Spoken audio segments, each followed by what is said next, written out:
Buddhism's hidden insight, the 5 steps most meditators skip. When you try to get the mind to settle down, you're doing 2 things. One is to keep the object of your meditation in mind. In this case, it's the breath.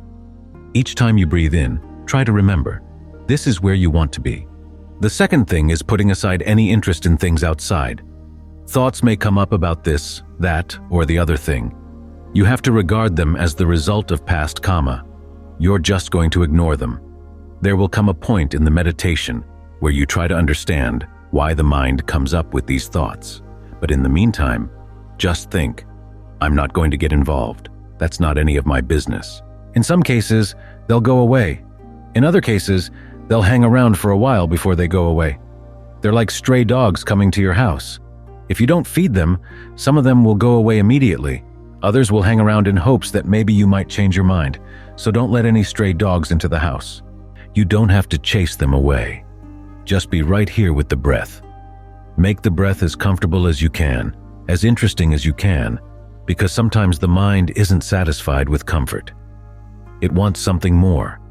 It wants to understand. So in this case, you try to understand. When you breathe in, where does the in-breath start? Where is the impulse that gets it started? And how do you know when the breath is too long or too short? When the breath gets comfortable, what can you do to maintain that sense of well-being? And how do you spread it around? So there are things to study in the process of breathing. But the important thing is that it engages your mind, that you're not just forcing it to be here, but you find it interesting and enjoyable, a good place to stay. Ultimately, there will be work that you have to do here, so it's good to feel at home here, that this is a place you want to stay, settle in. On the one hand, you'll want to understand the things that pull you away from the concentration. What is their allure? In some cases, you simply drift off from lack of mindfulness. Other times, a thought comes up and you say, well, this looks interesting. It's like a little present that's been sent your way, and you want to look inside to see what's inside the present. All too often, it's nothing much. All the allure is in the wrapping, so what is there about the wrapping that has you deceived? Often, it's not even the wrapping itself. The mind itself is simply looking for diversion, looking for something new, something fun. As you look into this process of distraction, you find you learn a lot of things about the mind, and you learn about them with 2 qualities, through mindfulness and through discernment. The Buddha himself makes the comparison. He says mindfulness is like a dam that stops things. In other words, you remind yourself you don't want to go with that thought, so you block it. Discernment is what cuts the current, takes it apart. So you may want to look into it. When this distracting thought arises, exactly how has it come? What causes it?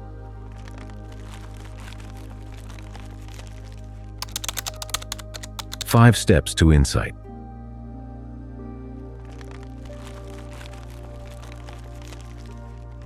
You find that as you keep on trying to keep the mind in concentration, being mindful not to go with these thoughts, you begin to sense sooner and sooner what the process of distraction is. What's going on? There are many steps to distraction, and you begin to see earlier and earlier steps until you get to the point where it's just a stirring of energy on the border between what's physical and mental. It's hard to say that it's a physical energy or mental energy, but there's a tangle in the energy there.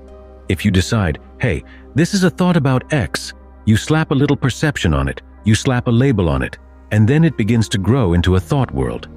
So you have to ask yourself, why are you slapping labels on these things? What are you looking for? That's called the origination. Then there's passing away. When you lose interest in the thought, it drops. But as long as you find that there's some reason for it to hang around, you pick it up again. But try to notice those moments when the mind drops a thought, and then its decision to pick it up again. Sometimes the decision is based on the hormones in the body. Say you have an angry thought, and the hormones go rushing through your blood system, and then the thought drops away, because after all, it is something fabricated. It's inconstant, stressful, not self, so it'll go away. But you still feel the impact of those hormones in your body. Something inside you tells you, well, I must still be angry. So you pick it up again. There's that voice in the mind that says, your feelings are your real, the real expressions of how you think about things. Sometimes people even say that your body has its wisdom, but actually, the body doesn't know much of anything at all. What you're dealing with is different levels of the mind. If they're in ignorance, you can't say they're wise. So you look at it. Why would someone pick these things up again? What's the allure? What's the appeal? Sometimes with anger, you tell yourself, I can show my power over other people. By being angry, I get things done the way I want them done. Or you're afraid that if you don't express your anger, it'll get bottled up and turn into a disease in the body. This is one of the reasons why we have meditation skills, to remind yourself there is an alternative. You don't have to express your anger outside, but you don't have to bottle it up either. You can breathe right through the tension around the anger, and it goes away. The anger may still be there in the mind, but at least the physical side is not unhealthy. You've now actually got it on your side. When the anger doesn't have any power over your body, then you can look at it more objectively and be more willing to admit its drawbacks. When you're angry, you jump at whatever thought comes into the mind. You think it's an inspired thought, and you run with it. In other words, you have no sense of shame, no sense of compunction. Anything can pop into the mind, and it comes right out.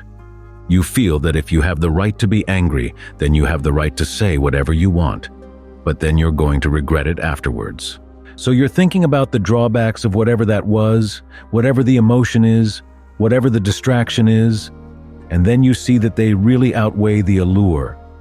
Most often, the allure is nothing much, but we have a tendency to dress it up, when you can undress it and see that it's just the mind being stupid, the mind being ornery, the mind being stubborn.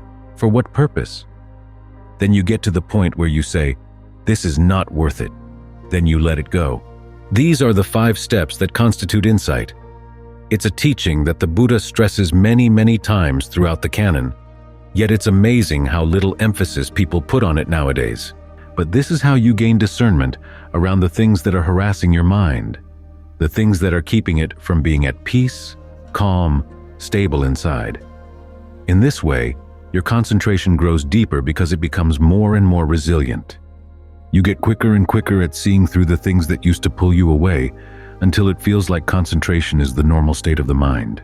You learn how to enjoy it, but then you begin to realize that it has its drawbacks too. This is where you apply the same analysis. When concentration arises, what's its origination? How does it pass away?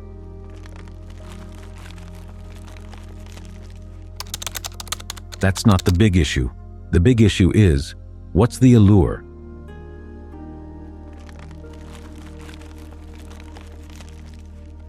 You realize that as you maintain the concentration, this is one of the drawbacks. You have to keep at it. There's no point where you can totally let go, at least not in the concentration, and not have to do anything at all. This is the point where the mind gets more and more inclined to think that maybe what the Buddha taught about nibbana, maybe what he taught about the deathless really is a good thing. Wouldn't it be good to have peace and happiness inside and not have to keep maintaining the causes? It's like wanting to have a house where you don't have to worry about maintenance and repairs. As you're getting your mind more and more used to concentration, it's as if you've been in a lousy, confining house and now you've got a bright, nice, big new house with lots of conveniences, lots of comforts you didn't have in the old house. For a while, you can simply enjoy the comforts of this house, but ultimately, you realize that this house too has to be kept up. And sometimes the more fancy objects you have, the more electronic objects you have, the more difficult the upkeep. That doesn't mean you leave concentration and go back to your normal state. You want to go to something that's even more refined, something even more stable, more reliable. That's when the mind inclines to neither stay in concentration nor go anyplace else. It's that neither here nor there. When that opens up in the mind, that's when you encounter something else entirely. What the Buddha says is unfabricated. In other words, it's nothing you made up, nothing you have to create, and also nothing you have to maintain. You realize that the Buddha was right. This is the ultimate happiness. So that's the process of developing insight as the mind settles down. It's not that you do concentration practice and then drop the concentration and then do insight practice as something separate. You do the two of them together as you gain your insight in the practice of putting away distractions, understanding them, taking them apart. Then as the mind settles down more and more, you start taking apart the concentration, understanding what its allure is, what its drawbacks are, and how you can go beyond it, by developing the dispassion that comes from seeing that the drawbacks outweigh the advantages and that there is something better. So the path the Buddha taught is nothing mysterious. It's the same principle all the way through. It's just that it gets more and more refined as you get more and more sensitive to what you're doing as you try to follow the path. It's like any skill. At first you're happy that you're able to just do the skill at all, but then you get so that you want to do it in more and more refined ways. You get more sensitive to the things that get in the way of doing it really smoothly, really gracefully, doing it really well. The difference here is that there's a higher skill that helps get you past the skills of concentration and mindfulness and even discernment. You drop the discernment at the point of full awakening. But in the meantime, you make use of these things, so you don't have to look anywhere else. It's not the case that you say, well, I'll do Samatha for X number of hours or X number of days and then do insight. You're doing the two of them together. It's just that you're getting more and more sensitive to what you're doing, and you're learning to ask the right questions and to look very carefully so that you can get the real answers.